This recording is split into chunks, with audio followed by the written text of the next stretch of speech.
Hello all. ఎలా ఉన్నారు అందరూ? అందరూ బాగున్నారా? అందరూ బాగుండాలి. అందులో నేను ఉండాలి అని మనస్ఫూర్తిగా కోరుకుంటూ ఈరోజు వీడియోలోకి వెళ్ళిపోదాం.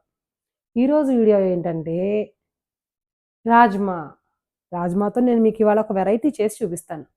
మనం నాన్ వెజ్‌లో మటన్ తింటే ఎంత బలం వస్తుందో, రాజ్మా తింటే కూడా అంతే బలం వస్తుందండి. ఇంకా చెప్పాలంటే అంతకు మించి వస్తుంది. రాజ్మాని ఎలా తీసుకుంటే మీకిష్టమో కామెంట్ చేయండి. నేనైతే రాజ్మాతో కర్రీ చేసుకుంటాను. అలాగే బిర్యానీ చేసుకుంటాను. అలాగే సలాడ్ చేసుకుంటాను. అలాగే దోసలు కూడా వేసుకుంటాను. దోసలేంటనుకుంటున్నారా? ఈరోజు నేను మీకదే చూపిస్తున్నాను. సో, ఈరోజు రాజ్మాతో దోసలు ఎలా చేయాలో చూసేద్దాం. పదండి మన వీడియోలోకి వెళ్ళిపోదాం. రాజ్మా ఎప్పుడైనా సరే 12 గంటలైనా నానితేనే అది టేస్ట్ బావుంటుందండి. బాగా నానుతుంది. అది నానాక మనం దాన్ని మిక్సీ జార్‌లోకి తీసుకోవాలి. దాంతో పాటు నేను 1 కప్పు రాజ్మాకి హాఫ్ కప్పు సూజీ రవ్వ తీసుకున్నాను.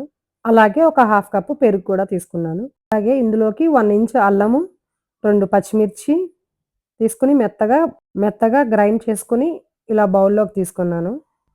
ఇలా గ్రైండ్ చేసుకున్నాక దీంట్లోకి ఆనియను, కొత్తిమీర, కరివేపాకు మన ఇష్టం. మన ఇష్టమైన వెజిటబుల్స్ అన్నీ ఇందులో వేసుకోవచ్చు. నేనైతే ఆనియను, కొత్తిమీర వేసుకున్నాను. దీంట్లో కొంచెం జీలకర్ర, తర్వాత కొంచెం సాల్టు అన్నీ వేసి బాగా మిక్స్ చేసుకోవాలి. ఇలా బాగా మిక్స్ చేసుకున్న తర్వాత స్టవ్ ఆన్ చేసుకొని, పాన్ పెట్టుకొని దాని మీద కొంచెం ఆయిలేసి స్ప్రెడ్ చేసుకోవాలి. తర్వాత ఇలా చిన్న చిన్న దోసల్లాగా వేసుకోవచ్చు. నాకు ఇలా ఆనియను, ఇలా వెజిటబుల్స్ ఏసిన దోసలు చిన్న చిన్నగా ఉంటేనే ఇష్టం. అందుకని నేను చిన్న చిన్నగా వేసుకుంటున్నాను. లేదంటే పెద్దగా అయినా వేసుకోవచ్చు. మనిష్టం ఎలా అయినా వేసుకోవచ్చు. ఇలా వేసుకొని కాసేపటి తర్వాత వీటిని టర్న్ చేసుకొని మంచిగా ఎర్రగా కాలే వరకు ఫ్రై చేసుకోవాలి. మంచిగా రెడ్ కలర్‌లోకొచ్చాక దోసని ప్లేట్‌లోకి తీసుకొని చక్కగా పల్లీల చట్నీతో సర్వ్ చేసుకుంటే హెల్తీ డిన్నర్ రెడీ అయిపోతుంది. దీన్ని డిన్నర్‌గానే కాదు మార్నింగ్ బ్రేక్‌ఫాస్ట్‌గా కూడా తీసుకోవచ్చు. ఈవినింగ్ పిల్లలకి స్నాక్స్‌లా కూడా చేసి పెట్టొచ్చు.